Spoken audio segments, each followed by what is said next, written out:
Police আক্রান্ত হয়েছে সেই ছবি আমরা দেখতে পাচ্ছি। শশী পাজা তিনি জানাচ্ছেন যে তিনি নিজে আক্রান্ত হয়েছেন। একেবারে শশী পাজা তিনি অভিযোগ করছেন তিনি নিজে আক্রান্ত হয়েছেন। আমি এর পাশাপাশি গিরিশ পার্কের একেবারে রাস্তার ছবিটা দর্শকদের দেখাবো যে এখনো পর্যন্ত পরিস্থিতি শান্ত হওয়ার লক্ষণ দেখা যাচ্ছে না। সরাসরি আবির হচ্ছে বাড়ির থেকে ফোনেও দরজা বন্ধ করে এই জায়গা থেকে বন্ধ করা হয়েছে। তীব্রভাবে আক্রান্ত হচ্ছে এই মুহূর্তে। মুহুর্মুহু ইটের আওয়াজ আমরা পাচ্ছি, দরজা ভাঙার চেষ্টা করা হচ্ছে আমরা দেখছি। এবং যেখানে আমরা দেখছি মন্ত্রীর বাড়িতে নিয়ন্ত্রণের বাইরে ভাঙচুর চলছে, চারিদিক থেকে পাথর উঠছে, চারিদিক থেকে।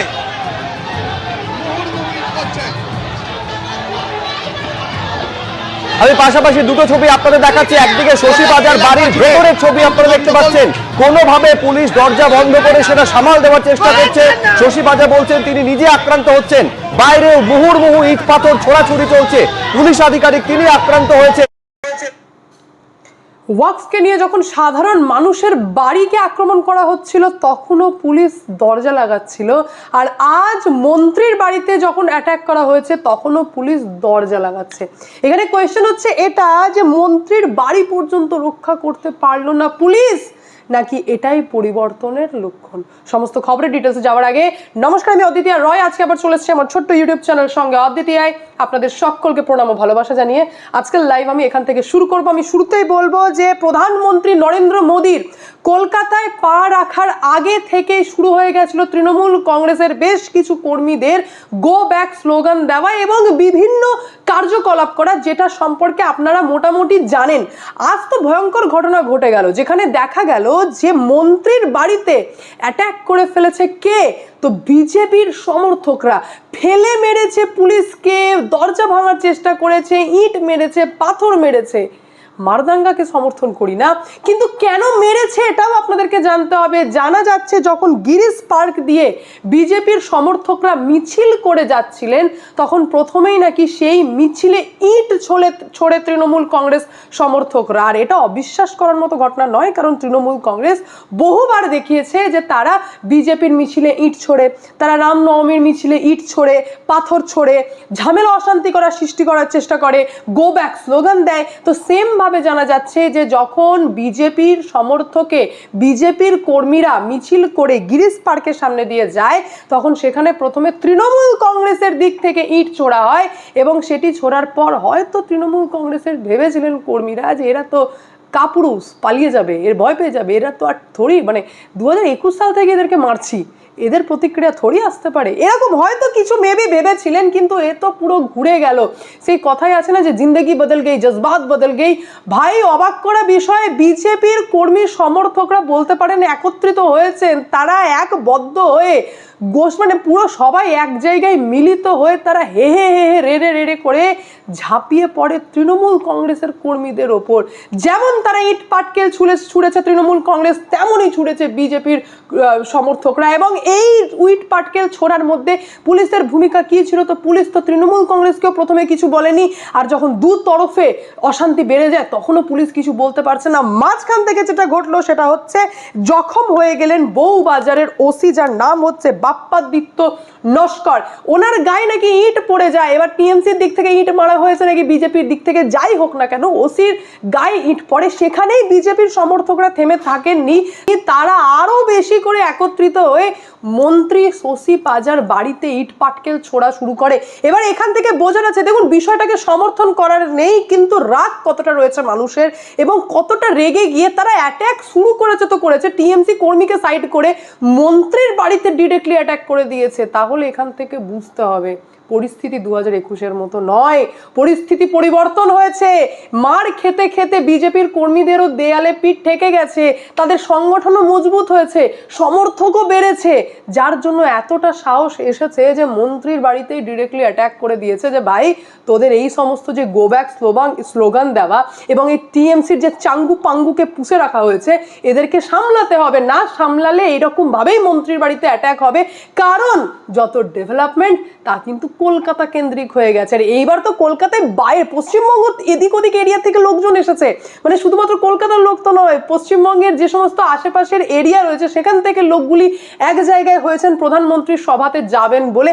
হালকাই নিয়েছিলেন, ভেবেছিলেন যে এমনি হয়তো কিছু একটা হয়ে যাবে, ইট মেরে দেবো, বিজেপির সমর্থকরা পালিয়ে যাবে মুখ লুকিয়ে। কিন্তু এ কি, শশী পাঞ্জা পর্যন্ত বলতে বাধ্য হলেন যে বিজেপির এত বড় সাহস যে তারা ইট পাটকেল ছুড়েছে। মানে দেখুন একবার মন্ত্রী কি বলছেন, সেটাও শোনা খুব ইম্পর্টেন্ট। দেখুন কি বলছেন। বিহার ঝাড়খণ্ড কোথা থেকে নিয়ে আসছে, এরা বাংলাকে দখল করবে, খুন করে, মার্ডার অফ ডেমোক্রেসি, মানুষকে আহত করছেন। আপনি বাড়িতে ছিলেন, ঘটনাটা শুরু হলো কিভাবে? ওরা বিজেপি বয়কট, বিজেপি আমাদের ফ্লেক্স, সেটাকে আক্রমণ করলো, ছিঁড়ে দিল। বাস থেকে নেমে চলে গেল বাস, আমরা কি আবার নতুন ফ্লেক্স লাগালাম, তারা তো বেরিয়ে গেল কাপুরুষ। নতুন ফ্লেক্স যখন লাগানো হলো ছেলেরা, তখন তারা বাস থেকে নামলো। দুঃসাহস দেখুন, কারা এরা, অচেনা, এরা বাস থেকে নেমে ওই ছেলেদের আক্রমণ করলো। ছবি আছে আমার কাছে। সবাই কি এলাকার না বহিরাগত? আমরা তো চিনতে পারছি না, স্বাভাবিক। এইবার এখানে বুঝুন, নিজে মন্ত্রী বলছেন আমাদের রাজ্যের মন্ত্রীদের কোনো কাজ থাকে না, এনারা ফ্লেক্স লাগিয়ে বেড়াচ্ছেন। কি ফ্লেক্স লাগাচ্ছেন, নিজেই বললেন যে আমরা গো ব্যাক বিজেপি এবং বিজেপির এগেনস্টে যে সমস্ত ফ্লেক্সগুলি লাগানোর সেগুলো লাগাচ্ছিলেন। তো এগুলি বিজেপির লোকজন এসে ছিঁড়ে দেয়, ছিঁড়ে দেওয়ার পর আমাদের দিক থেকে পুনরায় আবার নাকি ফ্লেক্স লাগানো হয়। এটাই বললেন শশী পাঞ্জা, মন্ত্রী, উনি এটাই বলছেন। এবার প্রবলেমটা ভালো করে বুঝুন, সমস্যা এনারা শুরু করেছেন গতকাল থেকে। প্রধানমন্ত্রী আসার আগে তো ছেড়ে দিন, গতকাল থেকে সমস্যা স্টার্ট হয়েছে যে শহর জুড়ে হোর্ডিং তুলে দিচ্ছে তৃণমূল কংগ্রেস, সেখানে লেখা থাকছে গো ব্যাক মোদি। ভাই, আমাদের রাজ্যে কলকাতায় যেখানে প্রধানমন্ত্রী আসছেন, দেশের প্রধানমন্ত্রী আসছেন, সেখানে সেই একই রিদমে গো ব্যাক মোদি এবং বিভিন্ন রকম স্লোগান লাগিয়ে গোটা শহরকে মুড়িয়ে দিচ্ছে। কি না, তো দাপট রয়েছে, মন্ত্রী রয়েছে, টিএমসির সরকার রয়েছে, তারা গো ব্যাক মোদি লিখতে পারে, গো ব্যাক বিজেপি লিখতে পারে। আরে ভাই, মানে কোন জায়গায় নোংরা রাজনীতি গেছে। এবং সেম ভাবে এই যে ঘটনাটি ঘটলো, শশী পাঞ্জার বাড়িতে অ্যাটাক, এখানে পুরো বোঝা যাচ্ছে যে সেই ফ্লেক্সগুলিকেই বিজেপির সমর্থকরা যখন রাস্তায় নেমে দেখেছেন, তো একের পর এক টেনে ছিঁড়েওছেন, টিএমসির কর্মীদেরকে মেরেওছেন, আর প্রয়োজনে মন্ত্রীর বাড়িতে পর্যন্ত অ্যাটাক করেছেন। কারণ এই সমস্ত দাদাগিরি আর চলবে না। আর এটা সম্পূর্ণরূপে আপনারা বলতে পারেন বদলের লক্ষণই দেখা যাচ্ছে। কারণ যে প্রোটোকলস নিয়ে কোনোদিন আমাদের রাজ্যের মুখ্যমন্ত্রী ভাবেননি, আজ সেই মুখ্যমন্ত্রী ভাবতে শুরু করেছেন। প্রধানমন্ত্রীকে অ্যাটেন্ড করতে স্বরাষ্ট্র সচিব সহ মুখ্য সচিব উপস্থিত রয়েছেন। এটা বলতে পারেন যে নতুন যে রাজ্যপাল আমাদের রাজ্যে ওথ নিয়েছেন, সেই দিন থেকে যেভাবে আমাদের মুখ্যমন্ত্রীর পরিবর্তন ঘটেছে, প্রত্যেকটি ডিসিপ্লিন বলুন, প্রোটোকলস বলুন, রুলস বলুন, যেভাবে ফলো করা শুরু করেছেন, তা কোথাও না কোথাও বোঝাচ্ছে দিদি ভয় পেয়েছে, পরিবর্তন মাঠে দেখা যাচ্ছে। মুখ্য সচিব নন্দিনী চক্রবর্তী পৌঁছে যাচ্ছেন, প্রধানমন্ত্রীকে রিসিভ করতে পৌঁছে গেছেন। মানে ভাবুন, পরিবর্তন ইতিমধ্যে লক্ষ্য করা গেছে। পুলিশের ভূমিকা যদি বলে থাকে, তো পুলিশ তো ভাই, আমি তো একটাই কথা বলবো, নিষ্ক্রিয়। কেন? কারণ তারা অক্ষম। কারণ পুলিশ বাহিনীতে শুধু সিভিকে ভর্তি, যারা আনট্রেন্ড, যারা ঠিকভাবে জানেই না পরিস্থিতি কি করে কন্ট্রোল করতে হয়। সেই কারণেই এই অস্বাভাবিক পরিস্থিতিরও তৈরি হলো। টিএমসিরও বোঝা উচিত, সবসময় আমি সবাইকে মারবো, একা দাদাগিরি করবো, এই করলে তো চলবে না।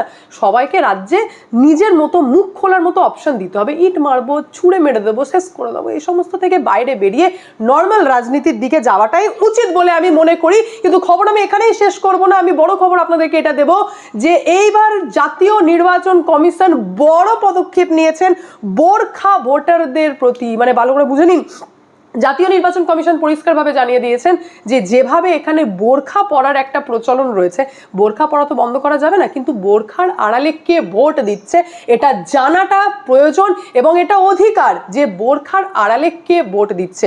সেই কারণে নতুন নির্দেশিকা জারি করা হচ্ছে, যেখানে ভোট কাউন্টারে যখন বোরখা পরে কেউ ভোট দিতে আসবেন, কোনো ভোটার আসবেন, তার জন্য একটি আলাদা কাউন্টার থাকবে, যেখানে ওনাকে নিজের মুখ দেখাতে হবে, মুখের সাথে পরিচয়পত্র অর্থাৎ যে ভোটার কার্ড থাকবে সেটাকে মিলিয়ে দেখা হবে এবং তারপরেই পারমিশন পাবেন ভোট দেওয়ার। অর্থাৎ বোরখাকে নিয়েও বড় সিদ্ধান্ত নিয়েছেন এখানে জাতীয় নির্বাচন কমিশন। তাছাড়া আরো বড় সিদ্ধান্ত নিয়েছেন, কিছু খবর এরকম আসে যে আমাদের রাজ্যের বেশ কিছু মন্ত্রীরা জেনে বুঝে ভুলভালভাবে এসআইআর ফর্ম সাবমিট করেছেন এবং যখন তাদের নাম বিবেচনাধীনে চলে এসেছে, অ্যাডজুডিকেশনে চলে এসেছে বা কিছু হয়েছে, তখন তারা বলছেন দেখুন আমরাই হচ্ছি রাজ্যের নেতা মন্ত্রী এবং আমাদেরই নাম চলে এসেছে অ্যাডজুডিকেশনে। তো এই কেমন এসআইআর, কেমন এসআইআর? তো এইবার কমিশনও অত্যন্ত কড়া, কমিশন বুঝিয়ে দিলেন যে এইবার যে সমস্ত নেতা মন্ত্রীর নাম অ্যাডজুডিকেশনে এসেছে তারা কেউ মনোনয়ন পত্র জমা দিতে পারবে না।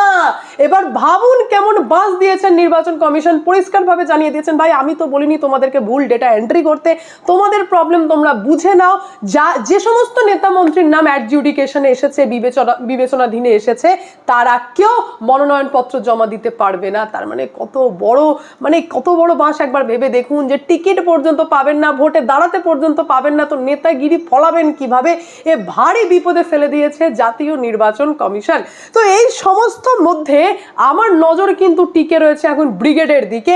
লোক তো প্রচুর লোক দেখা যাচ্ছে, ভয়ঙ্কর লোকের সমর্থক দেখা যাচ্ছে, দু একজন এরকম লোকও দেখা যাচ্ছে যারা বলছেন এই তো যুবসাথী 1500 টাকা এলো, চলে এলাম মোদির সভাতে। মানে এটা ইম্পর্টেন্ট নয় যে দিদির টাকা দিয়ে দেখতেলাম না, দিদিকে কত বড় লজ্জায় ফেলা হলো সেই ভোটারের মাধ্যমে।